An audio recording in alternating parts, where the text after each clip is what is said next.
They say family's supposed to have your back. But what do you do when family turns you into their unpaid servant? I learned that the hard way, the day my sister told me she was pregnant. Again.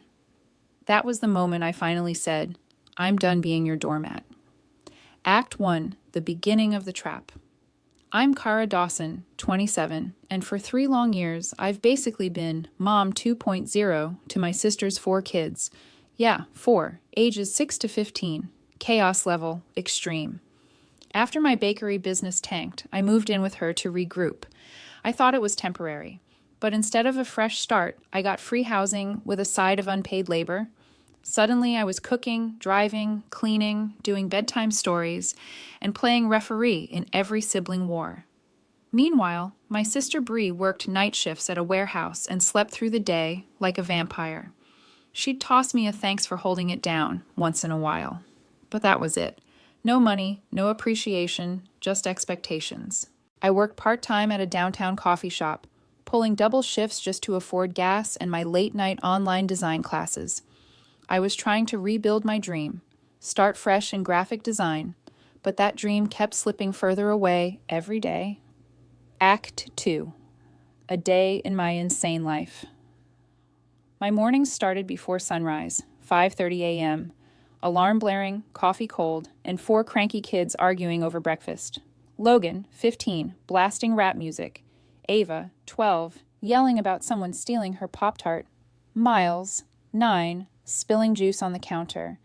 And little Ruby, 6, crying because her socks felt weird.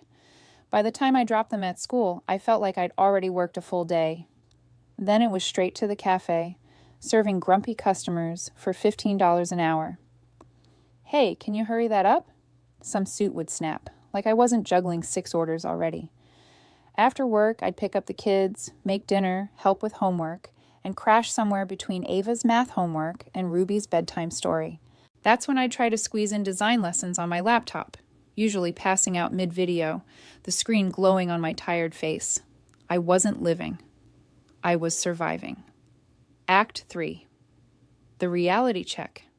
One night, I called my best friend Tessa just to vent. I'm drowning, I told her, pacing the kitchen. She didn't even hesitate. Cara, you're not their mom. You're being used. Her words hit like a slap, because deep down, I knew she was right. Bree and her boyfriend Derek barely lifted a finger. I was paying for the kids' school supplies, lunches, even their asthma meds, out of my own shrinking savings. You're so good with them, Bree would say, like it was some kind of compliment. But it wasn't. It was a leash. Act 4. The bomb. Then came the night, the one that changed everything. I was folding laundry when Bree came home grinning, Derek right behind her, holding a pizza box like it was a trophy. Guess what? She squealed. We're pregnant. I froze. My stomach dropped. 5th kid. I managed to say, congrats, but inside I was screaming. Then, as if that wasn't enough, she dropped the real kicker over dinner. You're so good with the kids, she said sweetly. We were thinking maybe you could quit your coffee job and focus on them full time. You're basically family, right? I blinked. Quit my job? Bree, I can barely... Derek cut me off. And hey, since you live here rent-free, maybe you could chip in like $300 a month. Just to be fair, I nearly choked on my spaghetti. $300? For a room I never had time to sleep in? That's when it clicked. They didn't want help. They wanted control. Act 5. The breaking point.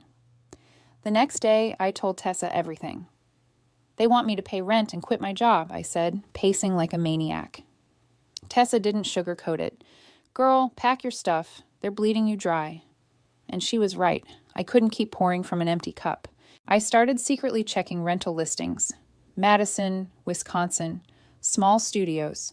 $1,500 a month. Tight, but doable. I had $3,000 left in savings, enough to start over. But then came the guilt. The kids, their faces, their chaos, their love. They weren't the problem. Their parents were. Still, I had to choose. Them or me. Act 6. The first goodbye. I sat Logan down first. I might be moving out soon, I said softly. He frowned. Because of Mom? I nodded. I'll still be here, just in my own space. He didn't say much, but the disappointment was written all over his face. Then came Ava, teary-eyed. Are we too much? She asked. I hugged her tight. No, baby. I just need to live my life too. The younger two, Miles and Ruby, didn't really get it. Who's going to make spaghetti now? Miles asked. Will you still braid my hair? Ruby whispered. I smiled through the ache. Always. I started teaching Logan small things before I left. Laundry, grocery lists, how to cook tacos. Mom never does this, he muttered. I didn't argue. A week later, I signed the lease for a tiny studio. My own 4 walls, my own freedom. It felt both terrifying and amazing. ACT-7, the accusation. 3 days later, I got a call.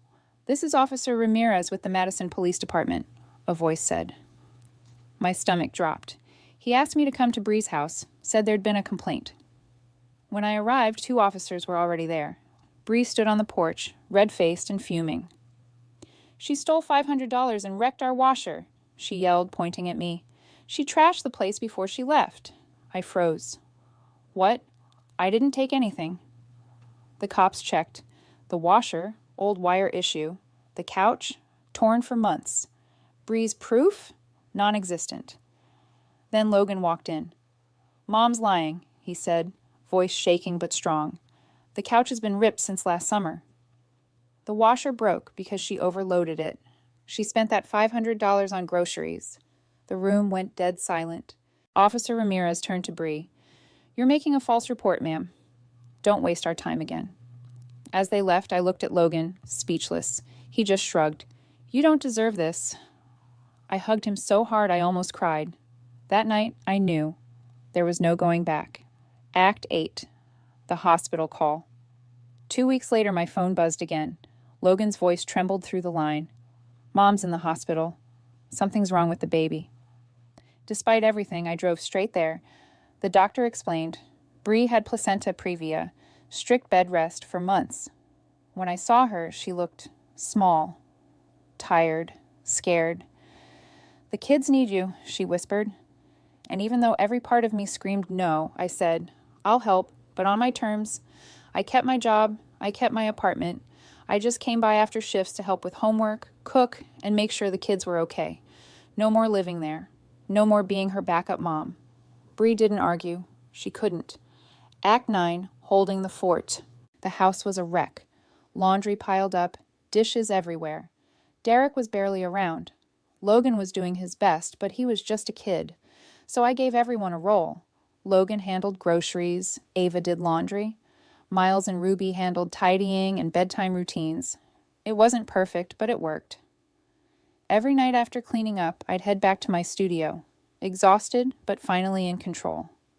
When Ava asked, why can't you just stay here again? I told her the truth. Because I need to live my own life too. She nodded, though her eyes said she didn't like it. Act T10, the final straw. 3 months later, Bree was discharged. She came home with a baby boy, and the old Bree was back within days, snappy, defensive, and blaming me for everything. You're just going to bail again? She snapped one afternoon. I looked her dead in the eye. I'm not bailing. I'm done being your safety net. That was it. The end. I left her house for good, and this time I didn't look back. Act 11, the aftermath. Tessa stepped in as the kids' emergency contact. She lived nearby. I sent her $50 a month for snacks or supplies just to keep the kids afloat. I video called them twice a week, helped Logan with algebra, gushed over Ava's art, cheered Miles on for his science fair, told Ruby bedtime stories over the phone. Bree's life fell apart soon after. She lost her job for missing too many shifts. Derek bailed. No goodbye. The house started falling apart too, but I couldn't fix that. Not anymore. I'd done my part. Now it was my turn to live. Act 12, a new life. I poured everything into my design work. One small logo gig turned into another, then another. Within months, I had 3 regular clients. I quit the cafe, turned my studio into a creative space, color palettes, mood boards, sticky notes everywhere. The first time I got a $500 payment for a branding project, I cried. That's when it hit me. I'd built something real. Tessa called me one night. "Bree's been asking about you," she said carefully. I laughed. She can ask all she wants.